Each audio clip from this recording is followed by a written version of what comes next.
Thank you very much, and good afternoon to everyone. I see some familiar faces here.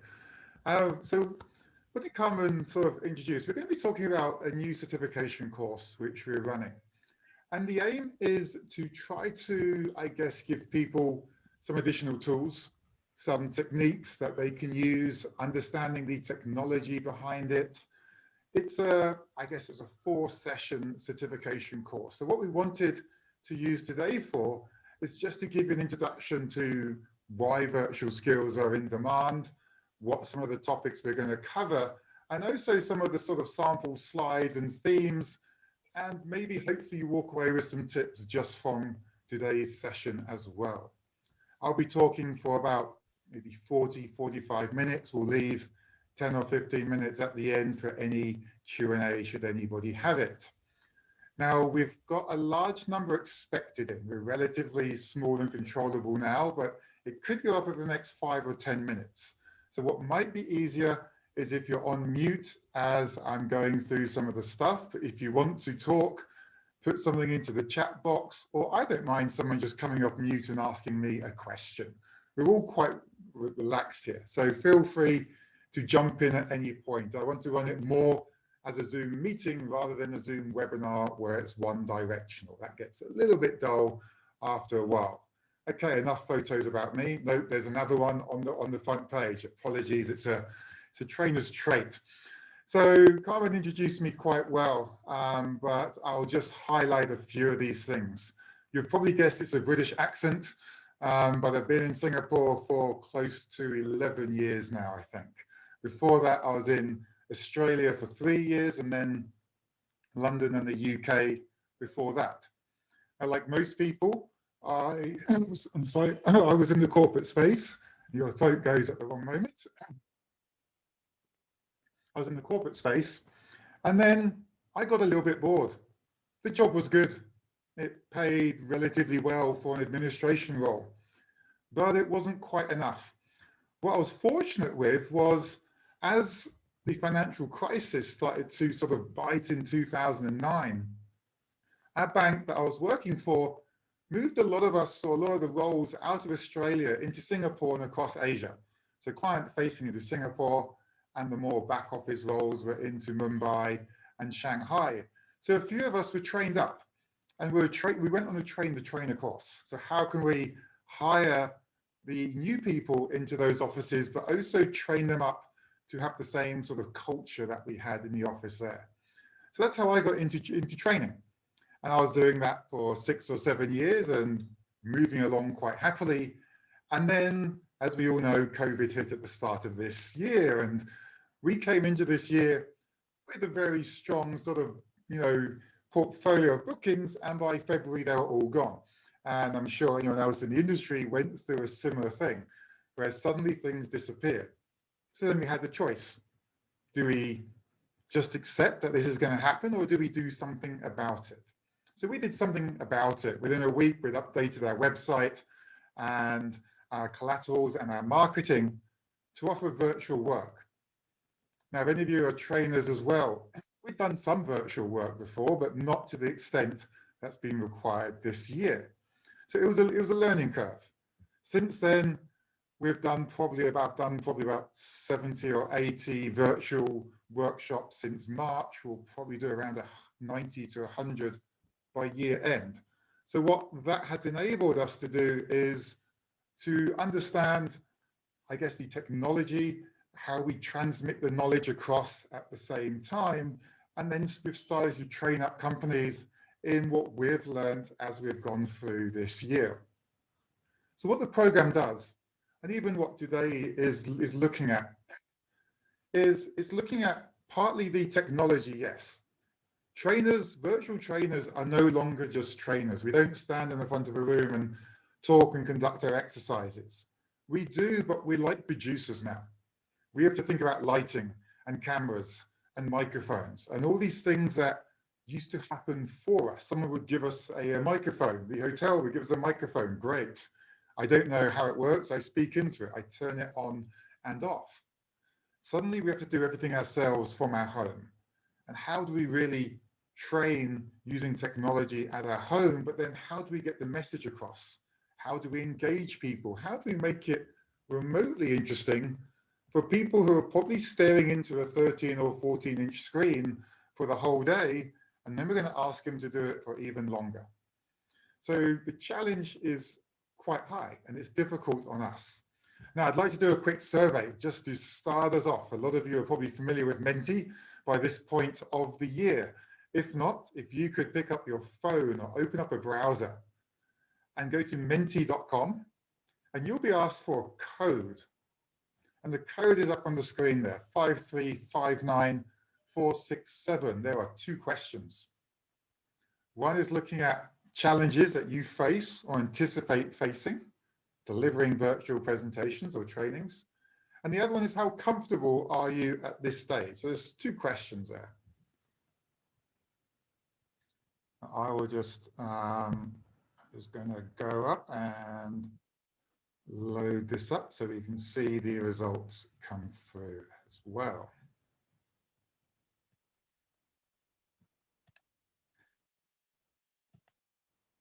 So I'm going to switch my screen, but the code is still up there. So menti.com, and we'll give you a couple of minutes to put some answers in.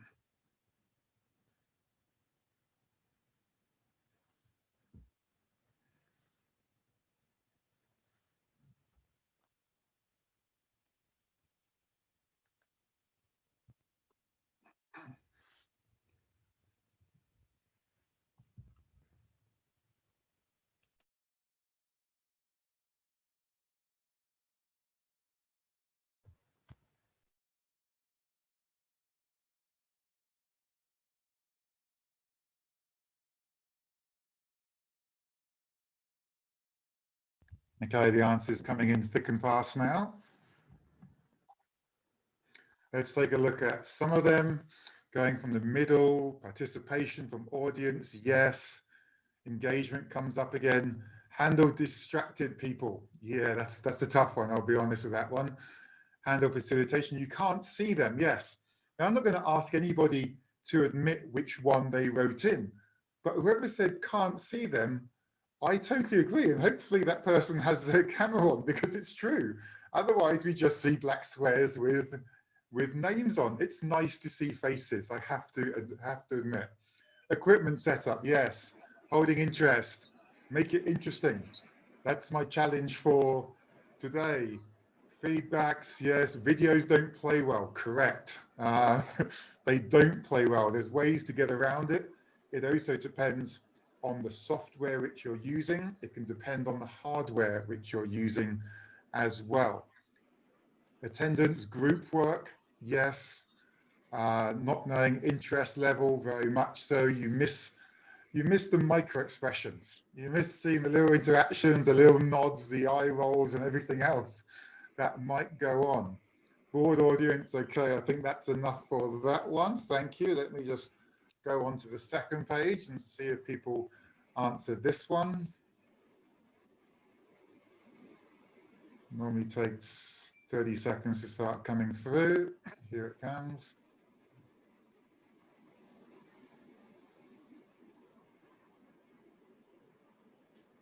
Okay, we've got a confident group today. Excellent. Normally it is the middle one, classic 5-point Likert scale. Normally gets the middle one. Well, we're getting a confident group today. Good, excellent. Okay, that's enough of that. Let me just switch back to PowerPoint for now.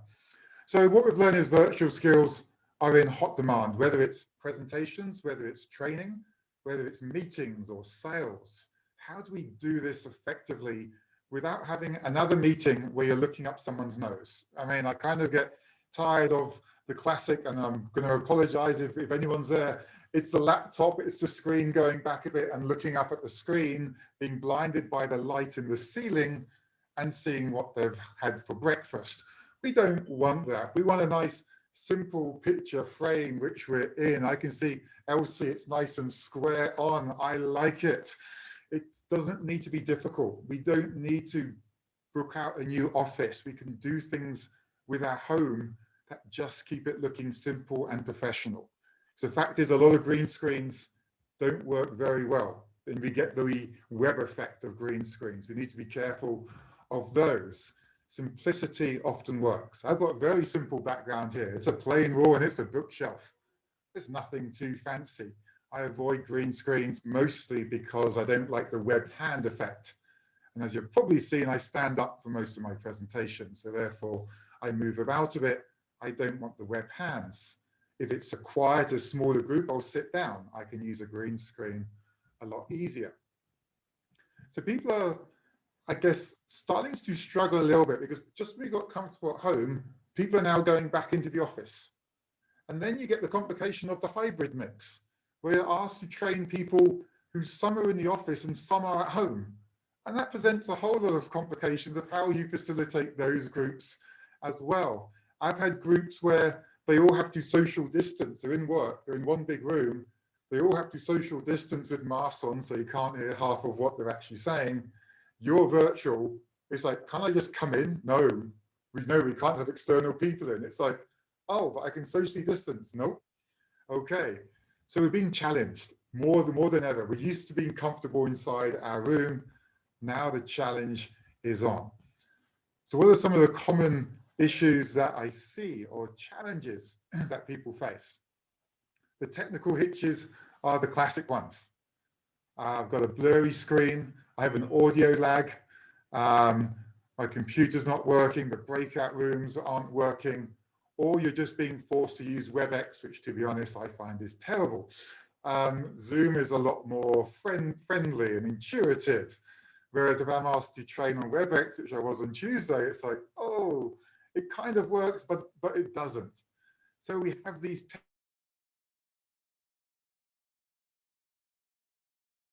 Sorry, I just said the host muted you, which I found fascinating, so I thought I was the host. Or you get a technical hitch like Zoom muting you for no reason. So technical hitches are something you have to overcome. I have a simple rule for a technical hitch. If I can't fix it in 30 seconds, I move on. Now, let me give you an example of that. I use a Logitech 922 webcam, very common across the virtual space. Sometimes it chooses to give me a black screen. I've got no idea why. Now, if any of you use tools like OBS or Ecamm, if I then go into those platforms, the webcam works fine, but sometimes in Zoom, my webcam goes black. Now, I've got a choice to make when something like that happens as a technical hitch. We're still trying to deliver a professional service. So I either spend 5 minutes trying to fix it, which I see some people do, or I just go straight into my laptop webcam. I try and fix it for 30 seconds. If I can't, I go to a default. The default is normally your computer webcam or the computer microphone, something like that. Engagement. Now, let's open this up a little bit. We've got a pretty good group going on here now. I could tell you my engagement tips, but why don't some of you give me your engagement tips? We have some confident presenters on here. So can some of you share in the chat box any tips you have to try to keep engagement high when you're delivering a virtual session rather than in person? In the Menti survey, quite a few people said the challenges around engagement and things. I agree with that. Can any of you share in the chat box any tips or things you've seen people do well that also help to keep people engaged?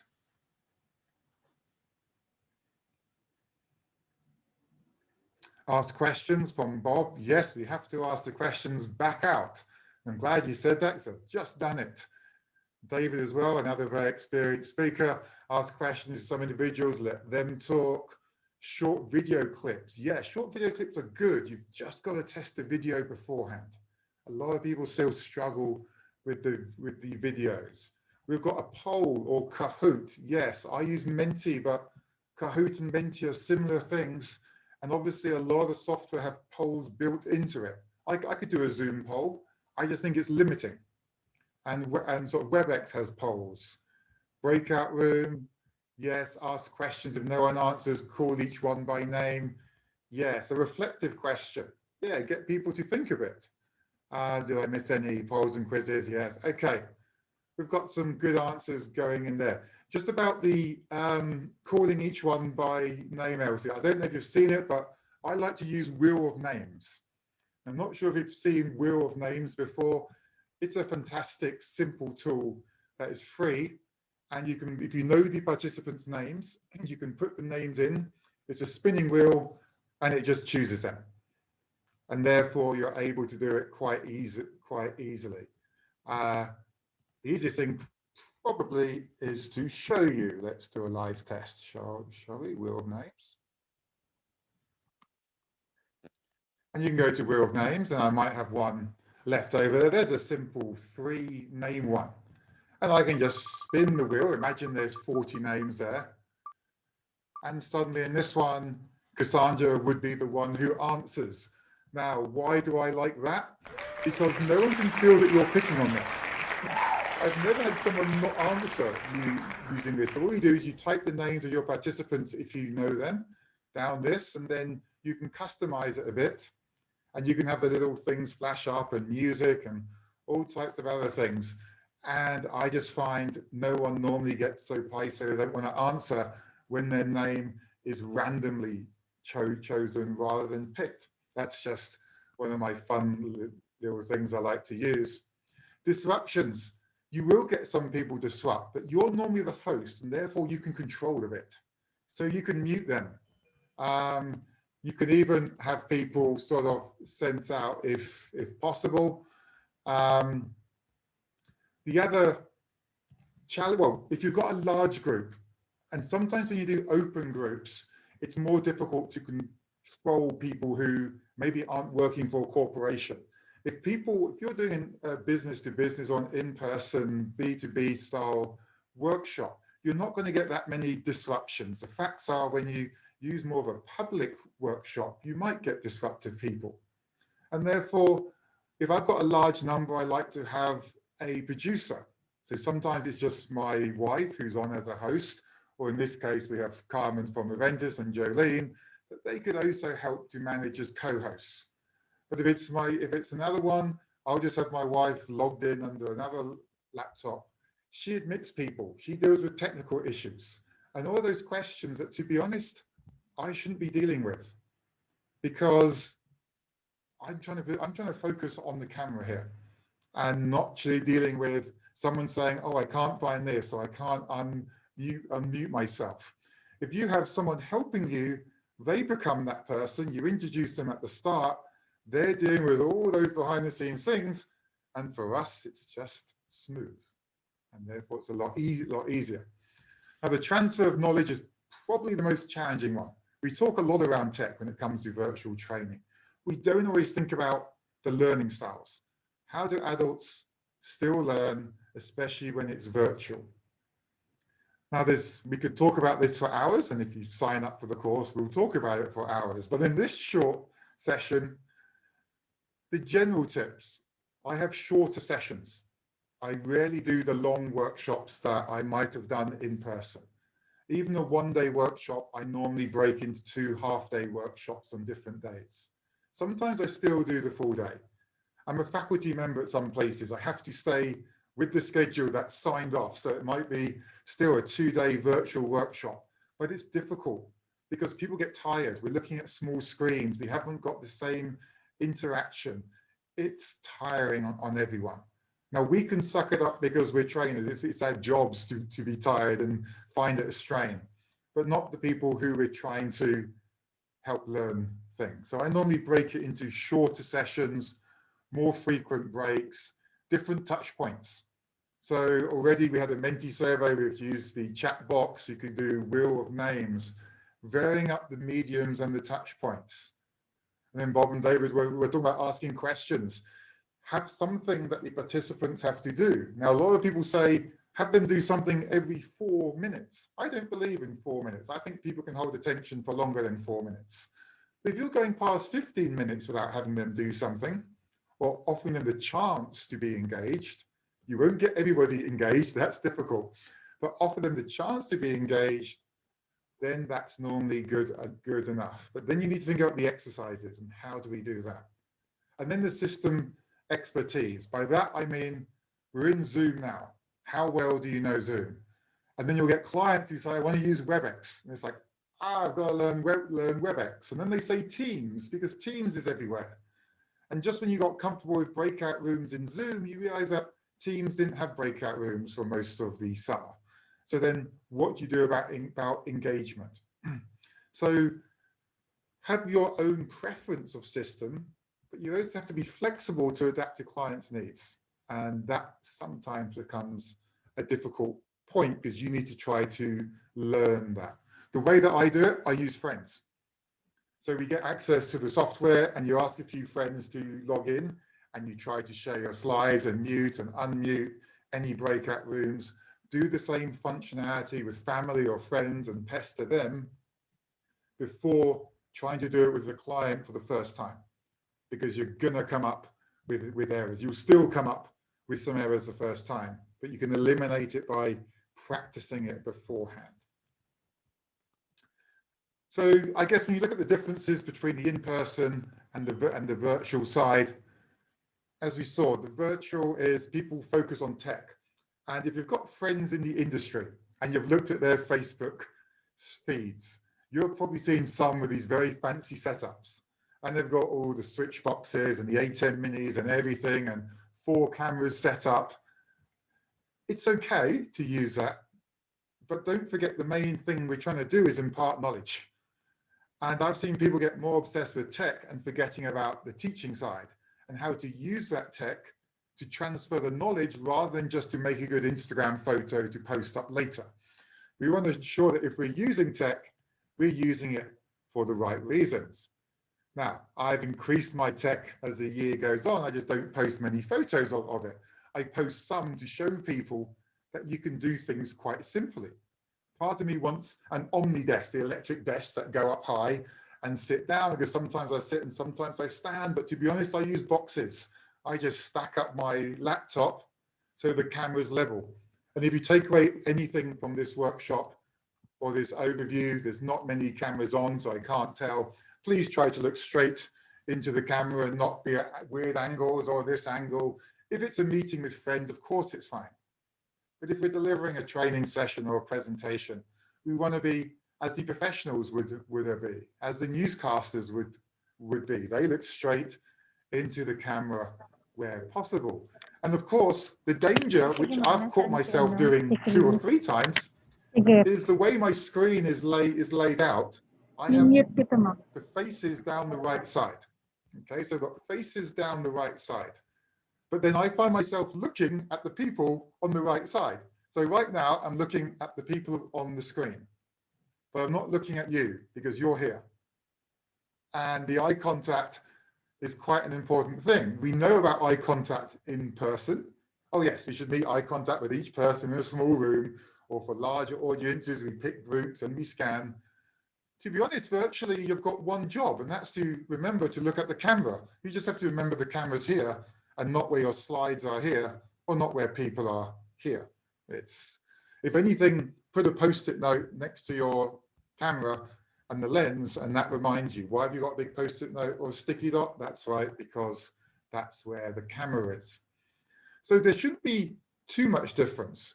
There's a bit around how we speak and how we present. If any of you do trainings or speakings in large conference halls, we're used to bigger gestures and things. That doesn't quite work here.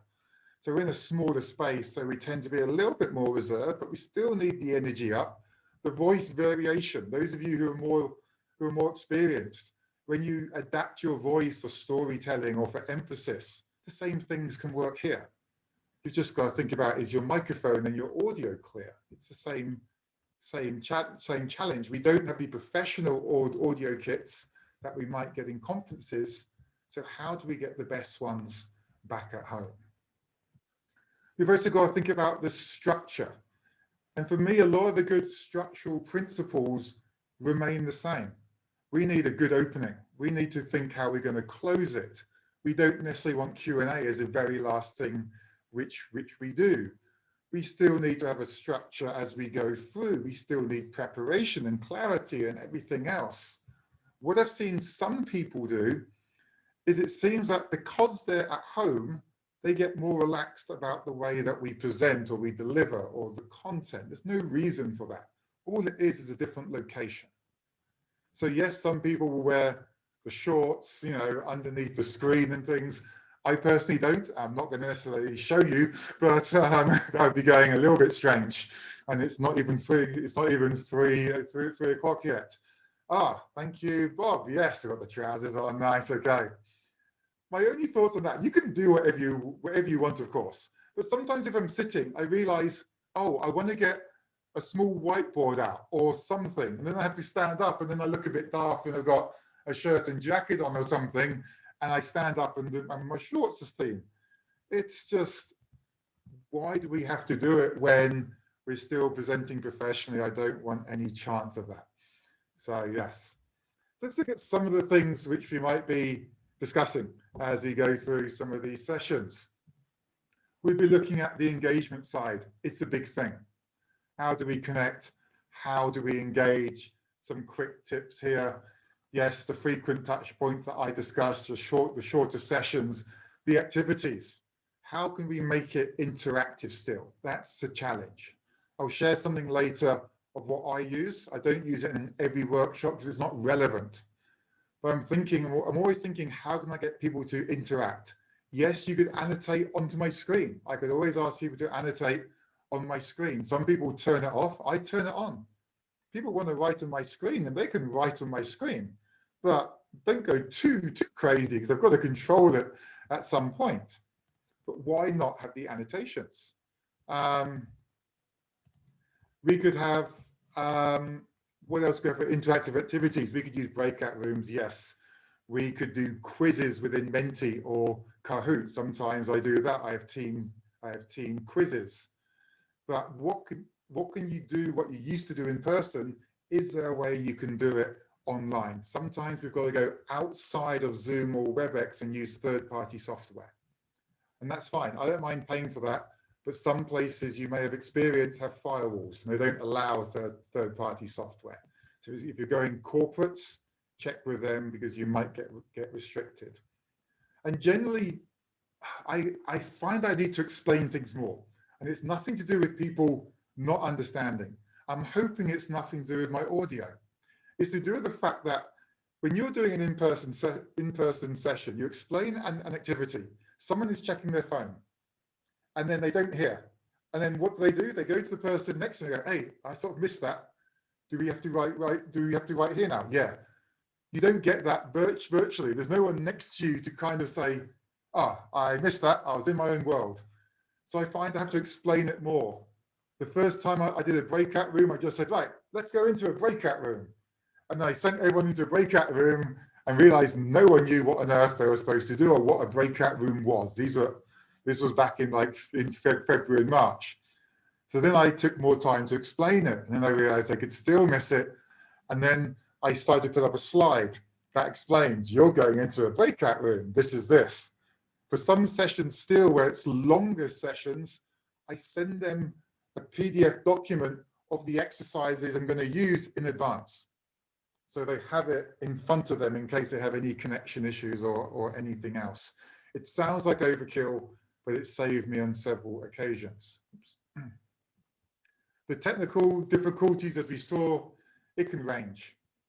The common one is Wi-Fi and lagging. How do we get our Wi-Fi better? I've just come back from a trip to the UK, and if you think sometimes the internet speed is bad here in Singapore, try going to a more remote part of Scotland where I was battling around 30 or 40 megabits. When I came back here, I had to be in a hotel for 2 weeks. I was having 6 to 14 megabits, which is disastrous. At the moment, I've got about 600. So Singapore is still pretty good. If you've got fiber, it's quite good. If you're on Wi-Fi, you can think about using a LAN cable and going wired. That normally picks up about 150. If you're in a house or a maisonette, think about the location of your router. So my router is normally downstairs. I'm upstairs now. I bring the router up with a 20-meter long LAN cable that goes up the stairs and in. The difference is about 300 megabits. It's double. So For larger sessions, I bring it upstairs. For smaller ones, I still get about 280 up here, which is fine. It depends how many things you're actually using. If I use Zoom and I use Ecamm and I use Miro, which is a digital whiteboard, that can start to challenge my MacBook Pro. And if you have Macs, know you can't upgrade Macs. So therefore, I bought a Windows gaming laptop that has more speed. It's got 32 gigabytes of RAM, an i7 chip, and I use that for the larger session because it can do more and it will never crash. The MacBook has crashed on a couple of occasions because I've pushed its resources too far.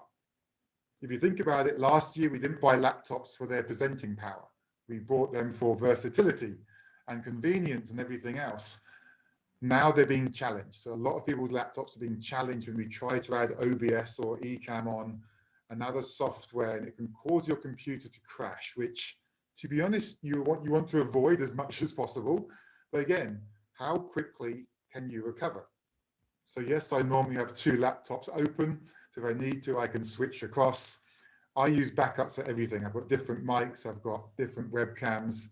Just in case one goes, I can try to recover within that 30 seconds, which is my own internal limit, if I'm being honest. The audio is critical. Now, I don't know how many of you use external mics or whether you rely on your laptop microphone. But again, laptops aren't designed as presenting tools. So the webcam is rarely more than 720p, and the microphone is reasonable. Again, it's fine for meetings and chats, but it doesn't take much to elevate your audio quality. You could use a lapel mic that has an audio jack into your computer. That's relatively simple. Some people can't get them to work. If it doesn't work, you need a splitter device. It's a splitter that splits the audio and the microphone feed. So if you plug an audio cable into your laptop and it doesn't work, you can get a splitter from Lazada for about $8, and it works a treat. Again, you can contact me if you need more details on these things. I personally use it's a Blue Nessie. A lot of people have the Blue Yeti. It's a USB wired mic. I like wired because you won't lose a Bluetooth connection. So some people use AirPods and things, but Bluetooth is risky because your connection can drop and then the sound quality drops.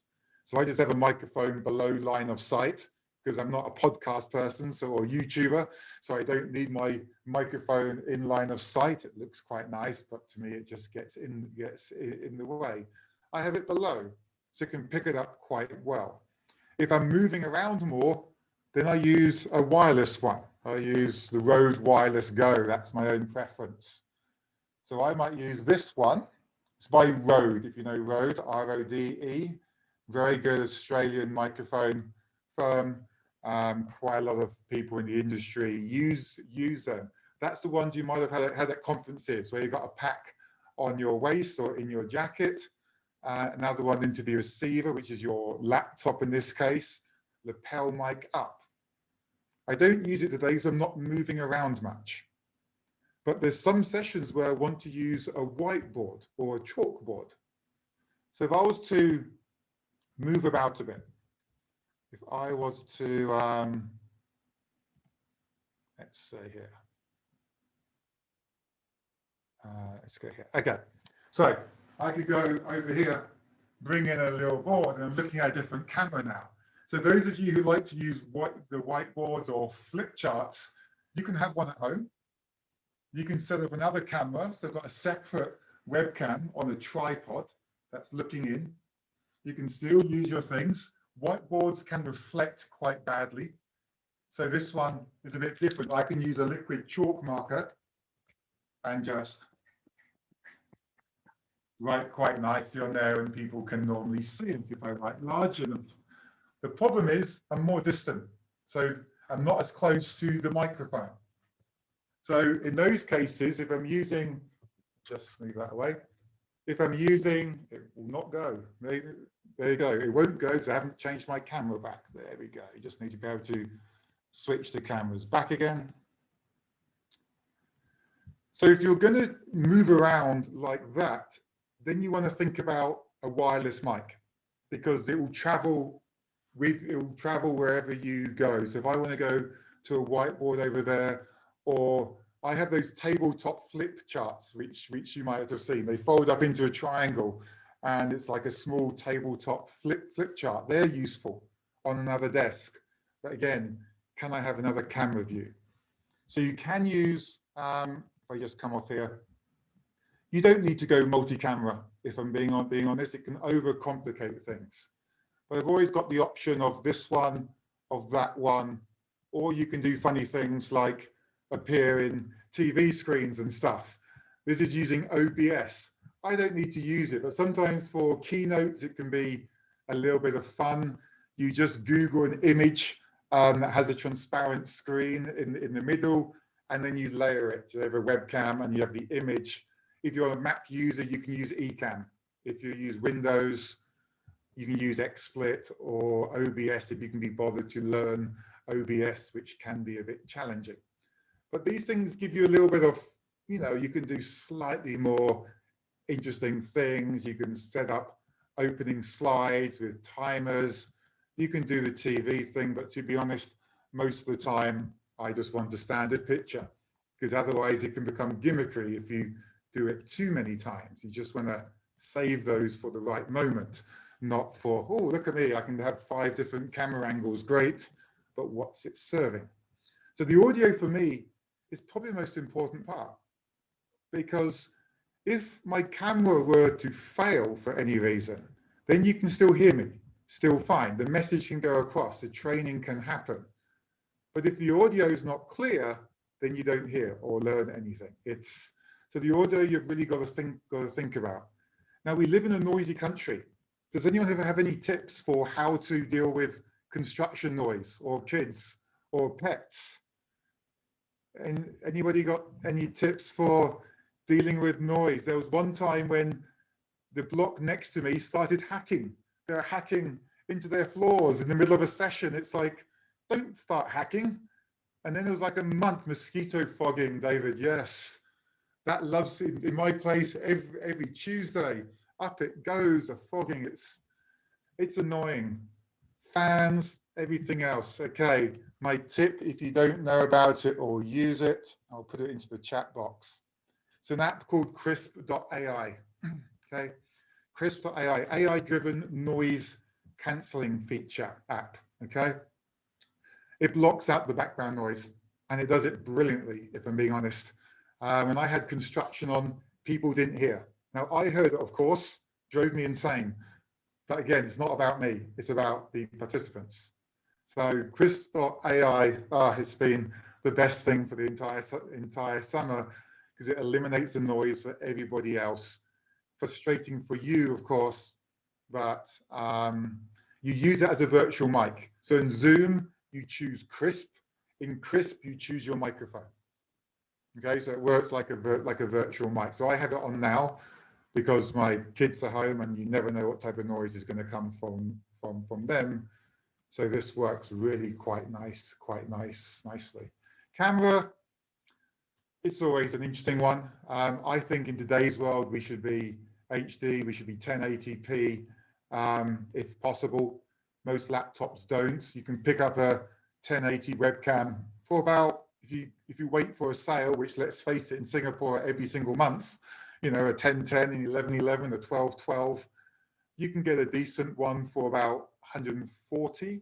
I use a Logitech one, so the one I'm using now is 1080, but a backup one that was showing the whiteboard was only 720. So that's a slight quality difference. And then if I was to use my laptop one here, I haven't tested this one for a while, you get the lighting difference. You see, it's not as good, it's shiny, haven't got the balance right. So that's why I try to use this one as much as possible. I'll just put it back into place there. Oh, turn myself off. Oh, what's happened here? And then you get these classic things where things decide to stop working. So try to fix it in 30 seconds and then back. Okay. That's the danger of using OBS and Zoom at times. Sometimes, again, webcams can be a little bit fiddly. The other option is, do you use a DSLR or a video camera? So I use a Canon M50, not using it today. I use it for keynotes. Pros and cons. You know, if you're comfortable with your face, they'll see every single line and blemish on, you know, on a DSLR or mirrorless cam, but it does provide a nice image. You can put a lens on it and blur out the background, all of these things. Just try to use more than your laptop is a short message there. Green screens, I've discussed it. It's not my style, but I have had to use it at times. Some clients say they have to have the background with their branding on. So therefore you do need to use it. So what do I try to do again? I try to have a faster computer. I use an i7 chip is better than an i5 chip. The more, I guess, gigs of memory RAM you have will help, as will lighting your green screen. Not many people think about lighting the green screen. I didn't think it made a difference. It does make a difference. If you have a spare light to shine on the green screen, it can help. But it's a personal preference. So breakout rooms, moving towards the end of my sort of part for today. Breakout rooms for me have been the biggest win of the whole last 7 or 8 months. It allows me to have small group discussions. If you're used to saying, right, let's all be on your table, discuss this now, and they have a personal chat. That's your breakout room if you're not familiar with it. It's saved so many things because you can still have the interactions. And therefore, for me, it's the best thing. The problem is not every tool has breakout rooms. And that's why I started using Zoom the most, was because we had breakout rooms. It was more intuitive for people to use. It was easier for me to use. WebEx has breakout rooms, but they're a bit annoying and they're inconsistent. Teams has just started them. Beforehand, we're having to use channels and have people access channels. It's hard work. It's really hard work. Zoom breakout rooms are awesome. If you ever need to know it from a host side, how do you run it as that side? There is a video of me on YouTube where I take far too long to explain how to set it up from the host's perspective, rather than like what do you click here and all the buttons. Again, practice with friends. But that's been, for me, the best part, or the most easiest part. And then this is just an example of what I might kind of say. This is where I'll verbally explain it, but I'll also write it out. So you're going to be placed in small groups in the breakout room for 5 minutes. Share something like this upon your return. You know, in breakout rooms, you can set it for 5 minutes, 10 minutes, 15 minutes. Now they've got a good feature where people can choose which breakout room they go into. So if you want to have sort of discussion themes, like one on audio, one on camera, one on lighting, you could rename 3 breakout rooms under those names and let people choose which breakout room they go into that's of interest to them. So it gives more flexibility back. And the last part is really for those of you who do a lot of facilitation work, or I guess more interactive workshops, then how can we still get some of that work coming through? So we showed Mentimeter, where I just did a quick survey. We can do quizzes.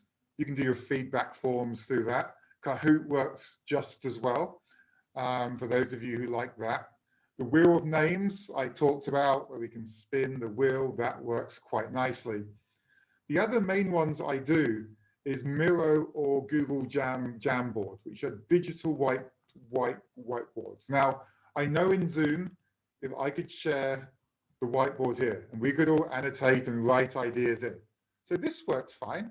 You know, we can write our text here and go, I think my answer is audio, can't type. I think audio is the most important thing. Great. It's okay.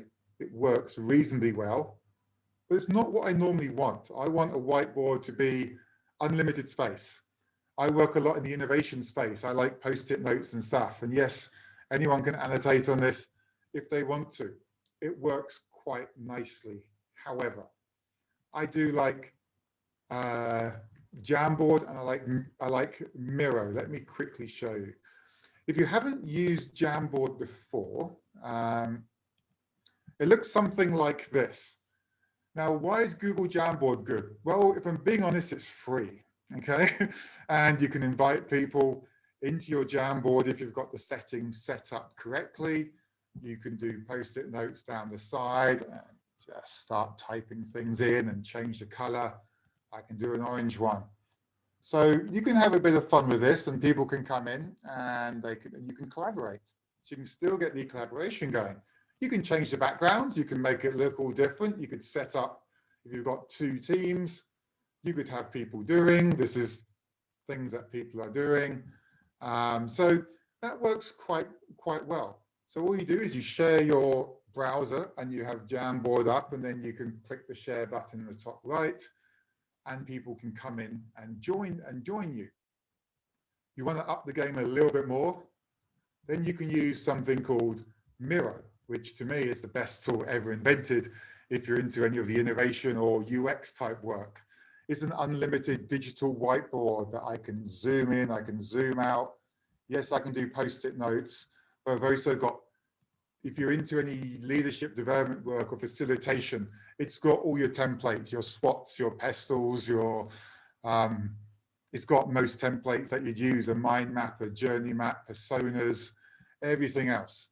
It's got voting functionality. You can put a timer on and have people do a timer on stuff.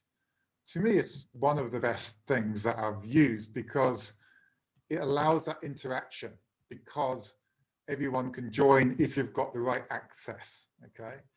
So I might cause some havoc here, but some of you, if you want to, you're welcome to join me. I'll put it into the chat. If you want to click on this link, you don't have to register. You don't have to register because I have the access. So you should be able to click on that. Then you can join me. And if you want to, you can click on a post-it note, just double click on a post-it note and you can start typing. We can start brainstorming things. Even what problems are you facing here? So some people are in. You can either write on some of these post-it notes or you can click one on the side. And then you're able to just play around. I can just double click here and start typing.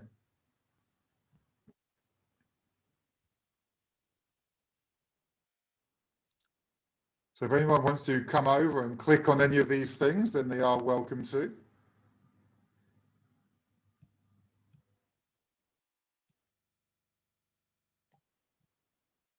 And you can find your space on the board, and then you can come and sort of type around and play around with it if you want to. If you're on the laptop, oh, you're all down there. That's where everybody is. Okay. So imagine you can still have people in a breakout room, so they can talk within the breakout room in their groups, but then they can access this. So they can all update things on here whilst talking privately in their breakout room. So I can have multiple teams try to sort of interact and work together. The subscription is pretty reasonable in my eyes, but with my one, if you're not sort of signed up and it doesn't have a name, it just says like guest writer or guest innovator. To be honest, that's fine for me. So this works. It's quite simple and intuitive once you've got used to the double clicking versus the hand grabbing things. And then if any of you are into affinity mapping and sort of aligning some similar type comments, you can just click and move things around and just, you can have some fun for it. There's a free version, yes. Whoever wrote it's not free, there is a free version. But with the free version, you can't have everyone come on like this and collaborate at the same time. But I think it's only about $15 in US, which if you do quite a few of these workshops, I think repays itself quite easily. So I have something called the consultant level. The consultant level, I think it's about 15 US dollars, something like that. So there's a lot more that you can do with this. I'm just going to show you one more thing within Miro. Sometimes there's a team building game. Some people think they can't do team building games in the same way. Well, you can. So I have these printout cards that I use for a survival challenge type game. And what I can do here, I just took sort of the images that I use for printing and then put them into here. And then I've got team 3 and team 2 and team 1. And then they can kind of start dragging and bringing it into the zone that they want. So they think, oh, right, that should be there, or that should really come up there. You can still do team building stuff. I just split it into however many teams that I have. And I do that for design thinking workshops and everything else. I have the teams work on the same page, and then they go into breakout rooms. They talk amongst themselves. I can see everything. So from a facilitator's perspective, I have eyesight over everything that's going on, and I can just zoom into the right place. So you're only really limited a lot by your imagination, but the best thing to do is to get your network increased, because networks help you kind of understand how to use these things. So I use other trainers and facilitators to give me tips on how to use these things, and then I try it out with friends, and then it just makes the sessions a little bit more interesting. So this is an overview, an introduction to, I guess, the certification course which we're running. Those slides are really sort of sample things of which we cover principally in the first session. So the first one, we are running the first one later in November. We'll have dates soon. This is the core. This is the core basic one. It's a 3-hour session. We look at about half of it looking at how do we deliver an engaging virtual presentation, and then looking at I guess, the tech side of things and how we can use that tech side in a little bit more detail. We've gone through it quite fast today, but we have more time to play around with these things. So we look at the two sides of how do we actually present and do that side, and then how do we use the tech. The second one, which is the following day, is looking more at presentation and training skills. How do we up the level a little bit from the basic ones? So if you are sort of more experienced ones, we look at the storytelling side and the structure and the opening and the closes and some of the exercises that we can use and facilitation tools, and how do we get teamwork and everything that we normally get in our sessions, but how can we do it virtually? So experienced ones will learn from the virtual side. More inexperienced people will learn from both the virtual side and the how to do it side. So it's a kind of a mix of two in some ways. And we go into lighting and everything else. So I have additional lighting here, but lighting is often not a complex topic. It's relatively simple, but we need to think about that as well. By module 3, so we do 3 half days in a row, or 3 lots of 3-hour sessions. Then we're going to start practicing delivering a presentation or a short part of a workshop using some of the skills learned, including a facilitated activity that you can run for the rest of the group, and we'll start to provide feedback, not just from me, but from other people, using a structured method that you can also use. So we learn about a structured way of getting feedback, but we have it applied to ourselves as well. So the first day is kind of the core basics. The second day is a more advanced side. The third day is putting it all together. And then the fourth day, which is normally the following Monday, we ask people to put together a longer presentation, whether it's like a speech or part of a training workshop or something like that, which is effectively assessment day to get the certification itself. Aventis, those of you, I assume you're on a mailing list or you've seen an advert. They've been around for a long time, over 12 years now, and run a vast amount of courses and certifications. Now, what are we doing with this one? Well, at the moment, there's a 20% discount. I think this is for the November run, which ends on the 18th. The first run is at the end of this month, 24th, 25th, 26th, and then a break over the weekend and end of week to the 30th. If that's too close, then there is another one in late February and early March. So these slides have Carmen's details on. At Aventis, who can tell you everything about what's needed or what's being covered. Some of you know me, so you can come through to me as well if that works, and then I can just put you in touch with Carmen for any more details.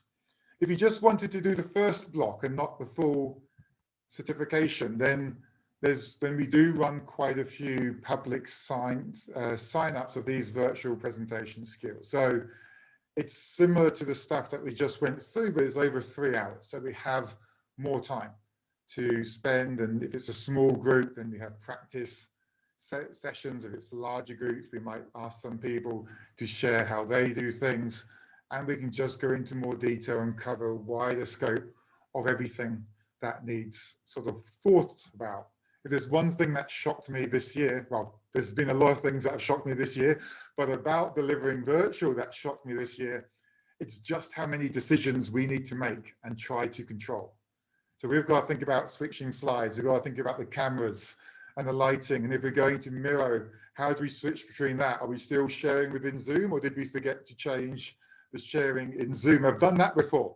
I did the old Alt Tab thing, switched onto the screen, and I thought everyone was following me, but I was just on my own computer. I hadn't changed the sharing within Zoom. Then how do you control it all? I use like an Elgato Stream Deck. I don't have an A10 Mini. I have a Stream Deck. It's a bunch of hotkeys. So if you're on Zoom, rather than me finding where the chat box is or where the participant box is or to share a screen, I do it just from a button on this. And I just know top left is chat, bottom right is mute. And therefore, I can keep looking, but know that if I do, then I mute myself. So I can do it relatively seamlessly. That's the aim. So those are the type of things we cover in just the one-off 3-hour workshop itself.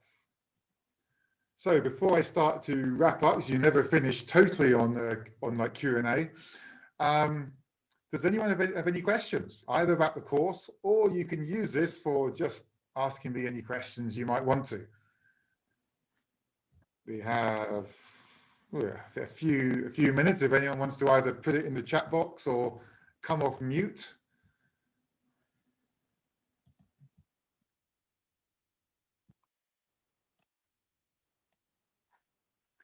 And if no questions come up, this is why you never finished 100% on Q&A, because then you finish a little bit flat. So you want to control the ending. Bob, Jamboard, it's a Google app. If you've got a Gmail account, it's just in the apps of Gmail, of Google Jamboard. Okay, if there are no questions, how to move the noise. Yes, I use crisp.ai. So as a microphone in Zoom, it comes up as crisp. Then you go into crisp and you choose your microphone.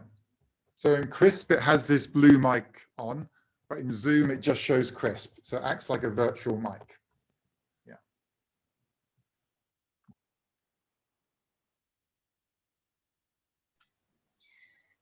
Okay, with that said, I will, just before Carmen jumps in, I'll say thank you for your attention this afternoon. It was a short, fast session, but hopefully it gave you an overview of the type of topics which we do cover. There is a 20% discount in there. I'm sure Carmen will follow up at some point. But from my side, nice to see some of you again after so long, and hope there's things that you can take away. Carmen, any final words? Yeah, so thank you so much. I mean, I also listened well throughout today's webinar as well. And I think Mark shared very, very practical tips that I think some of you have commented, saying that it's very helpful, whether you're a trainer yourself currently, whether you're used to be an in-person trainer, now transitioning to become a virtual trainer, or whether you're a HR professional or in your current role. I believe these tips will be very useful for you. But if let's say you want to learn more in depth, because today you can tell that Mark is trying to share as much as he can, but due to the limitation of time, he's trying his best to help, but it's not as in-depth as as you may have imagined. So that's why he's shaking his head saying that yes, there's so much more he wants to cover, right? So I believe given Mark was a really engaging speaker himself, we'll look forward to also registering or joining us for the full-fledged program, whether is it the starting the fundamentals, a 3-hour session on 24th of November, or you can go for the full-on certification, where with that you're able to become a professional virtual trainer or speaker, just like Mark himself, right? And I believe you'll be in good hands knowing that Mark will guide you through the entire training program too. And also it's a good time to network with other fellow virtual aspiring trainers, yeah, so that you're able to gather and gain more tips from each other as well. Yeah, so thank you so much, everybody. Following this, we'll be sending out an email also with further details on this upcoming course if you're interested. Oh, thank you so much, Ernest. Yeah, so yeah, noted on that, and also yeah, so we'll be sending a follow-up email as well to all of you. Then feel free to let me know if any questions, and we'll keep in touch. Okay, thank you so much to everyone. Then I guess we can take a leave and we'll definitely keep in touch. Thank you all. I'll stay on for a couple of minutes just in case anyone does have questions, but otherwise feel free to drop off. Joanna, you had a virtual background but can still see bits of the actual background. It depends if you're using a green screen or not. If you're not using a green screen, it could be strength of your computer because it can't pick it up. It could be the coloring and the chroma key. If you use software like Ecamm and OBS, you can adjust the green screen a lot easier. Within Zoom, it's slightly limited as to what you can do.